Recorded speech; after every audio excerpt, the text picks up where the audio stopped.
Muy buena gente, ¿cómo están? Quien les habla es Lucas Ricci en un nuevo video y esta vez vamos a hablar de los últimos dos capítulos de Jujutsu Kaisen 197 y 198, la colonia de Sakurajima. Los últimos dos capítulos salidos del manga, pero antes quiero dar dos pequeñas noticias. Una es que la película de Jujutsu Kaisen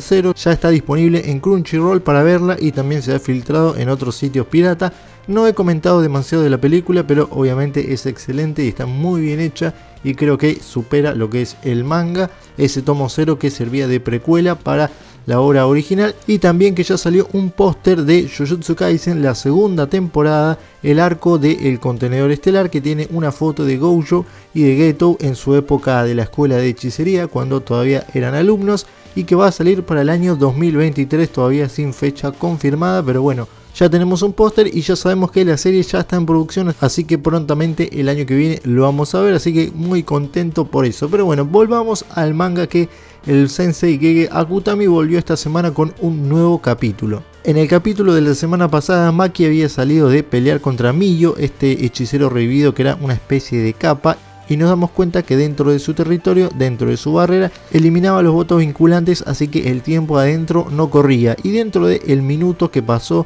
pelearon más de 1000 peleas adentro de esa barrera, por lo cual Maki obviamente despertó una destreza corporal increíble, que ahora parecía una persona totalmente diferente de la peleadora que era antes de entrar en esa barrera. Vemos que Naoya nota la diferencia igual que todos los demás en Maki, así que sale huyendo, se refugia en su forma aerodinámica como una especie de auto de carreras volador, sale volando y los otros dos hechiceros revividos se unen y se ponen en guardia para tratar de pelear, pero bueno, en un breve intercambio de palabras con Norito Shikamo pierden la oportunidad de perseguirlo. ¿Y qué es lo que pasa? Naoya salta a perseguir a Maki, empieza a seguirla por el aire por todos lados, pero a diferencia de antes ya no puede atraparla, e incluso con su velocidad supersónica no puede asestarle ni siquiera un golpe, ni siquiera rozarla. ¿Qué es lo que sucede? Ahora Maki, después de haber experimentado todas esas peleas y de haber exprimido su poder corporal y físico al máximo, ahora tiene una destreza instintiva mucho más desarrollada,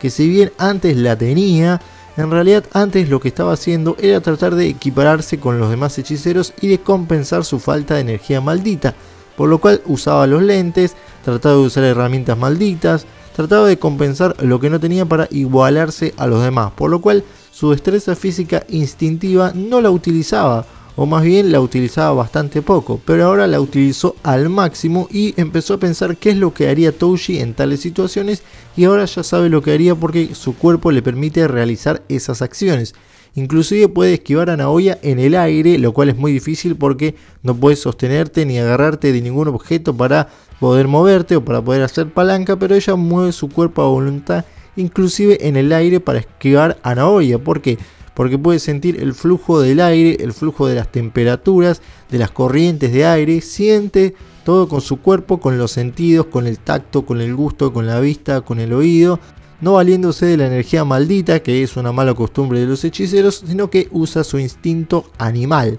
de alguna forma, para decirlo así, sus instintos naturales. Si bien es cierto que tiene una fuerza descomunal, también es cierto que se necesita energía maldita para exorcizar una maldición, especialmente una como Naoya, que es una maldición consciente, una maldición nacida de un hechicero que murió y que aún conserva todavía el ego de su época de hechicero, por lo cual sigue siendo un enemigo formidable. Pero Maki le da un golpe terrible que lo deposita directamente en el piso. Después el hombre capa le da un cabezazo que, si bien no lo daña del todo, lo aturde, y después el otro viejo, que era un espadachín, toma la espada que conserva la espiritualidad y la esencia de Mei y lo corta a la mitad a Naoya, le da un corte bastante profundo y Maki lo termina de rematar con una patada que lo corta a la mitad, que lo decapita, y que termina de cortar a la maldición, lo decapita, lo deja totalmente dividido en dos, una patada brutal. Y ahí Naoya se da cuenta y ve nuevamente en Maki el fantasma de Touji, que siempre fue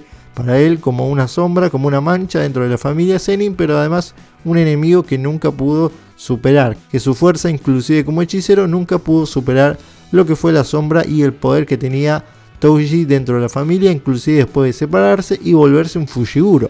Pero ¿qué es lo que sucede? Antes de ser exorcizado o antes de que pareciera que le hubieran dado el golpe final, termina saliendo la forma humana de Naoya como la que tenía antes de morir, y antes de volverse esa larva, sale de una de las mitades de su cuerpo y expande su territorio, algo totalmente inesperado. Y pasamos al capítulo de esta semana, el 198, donde vemos que su expansión territorial es el Palacio Lunar del Vientre Temporal, lo cual es un territorio expandido bastante extraño. Es como una especie de tierra flotante en un espacio donde obviamente el rey es Naoya. Y se ve como los frames o los movimientos de las personas que están dentro de su territorio tienen que obedecer a los movimientos que Naoya les dice. O por lo menos eso es lo que entendí yo, que ellos tienen que moverse según la voluntad de Naoya, porque si no lo hacen,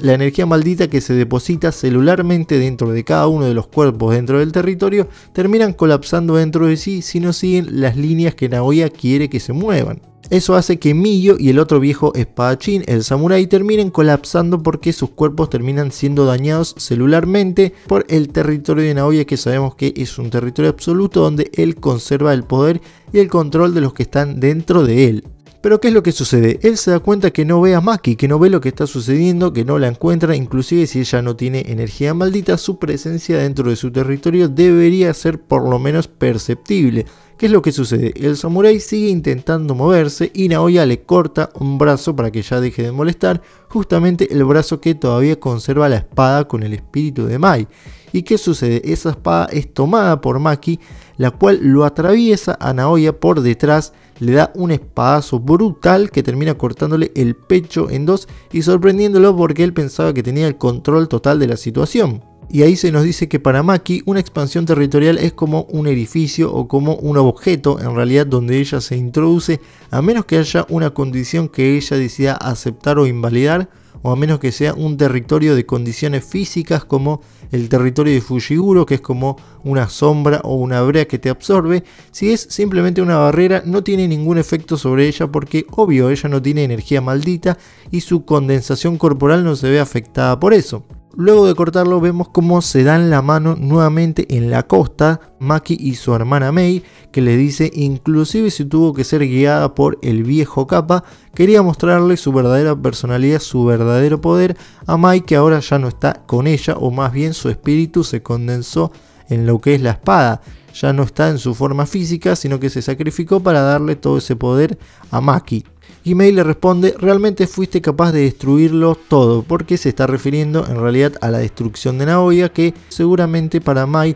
representaba todo lo que es el patriarcado dentro de la familia y el maltrato que recibía dentro de quien era el más talentoso y líder de la familia contra los que no eran tan talentosos, en este caso Maki y Mai Zenin, que siempre habían sido marginadas porque su poder se había dividido en dos. Y sabemos que los gemelos dentro del mundo de la hechicería significaban mala suerte porque su poder también se dividió. También se nos cuenta un dato muy interesante, que es que la espada que Mai dejó atrás es una réplica de la herramienta maldita de la espada de liberación del alma, que es una espada que utilizaba Touji Fushiguro en su momento, una espada bastante especial que ignora toda dureza de algún objeto y corta realmente el alma de quien está cortando. Pero esta herramienta tiene una condición, y es que el usuario de la espada también tiene que poder ver el alma del objeto que está cortando para poder dañarlo. Tiene que tener unos ojos especiales que le permitan ver realmente el alma de los objetos para poder cortarla y dañarla más que su forma física.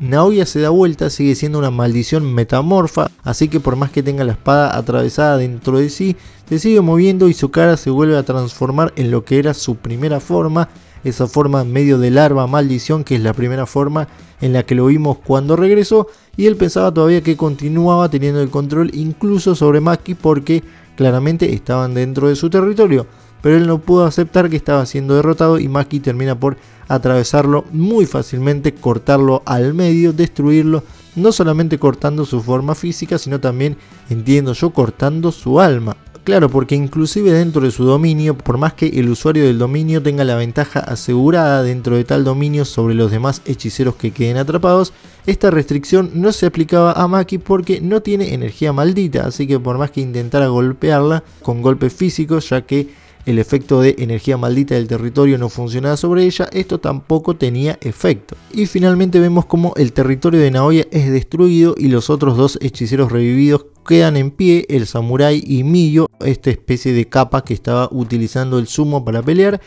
Y vemos que Naoya por lo menos desaparece o fue exorcizado, vemos que su territorio se destruye, pero no vemos ningún rastro de él, así que entiendo yo que fue completamente exorcizado. Y vemos que la última frase del último panel del capítulo dice: otro feroz humano a la par de Touji Zenin se ha alzado completamente, entendiendo que ahora Maki, con el control total de su cuerpo y sus sentidos, finalmente alcanzó el potencial que tenía, que ya lo tenía de antes, de alcanzar a Touji Zenin, pero ahora realmente está aplicando totalmente esa fuerza que antes estaba siendo restringida por su falta de experiencia. Y eso fue todo el capítulo. Realmente me gustó, si bien era totalmente predecible que esto iba a pasar y estaba predestinado desde que apareció Naoya, era obvio que Maki lo iba a destruir, simplemente se utilizó para que ella pueda desarrollar completamente su poder. Tampoco vimos nada nuevo de el Noritoshi Kamo joven, que no hizo prácticamente nada en la pelea, y los otros dos peleadores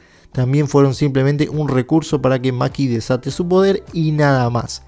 Si bien me parecieron buenos capítulos, divertidos, el dibujo está muy bien, creo que ha mejorado, o por lo menos Gege Akutami le puso muchas más ganas al dibujo y la ilustración en estos últimos dos capítulos, sobre todo el último me pareció muy interesante. Realmente a la historia, como digo, no está aportando mucho. Para mí las mejores partes fueron la primera colonia, creo que la de Tokio, donde vimos a Itadori y Fushiguro, y después el resto de las colonias y de los capítulos que venimos viendo a lo largo del año fueron bastante repetitivos y redundantes. Pero bueno, esa es solo mi opinión. Díganme ustedes qué opinan de este capítulo, qué opinan del desarrollo de Maki, qué opinan de cómo ha muerto Naoya. Los estoy leyendo en comentarios y nos veremos en un próximo video. Adiós.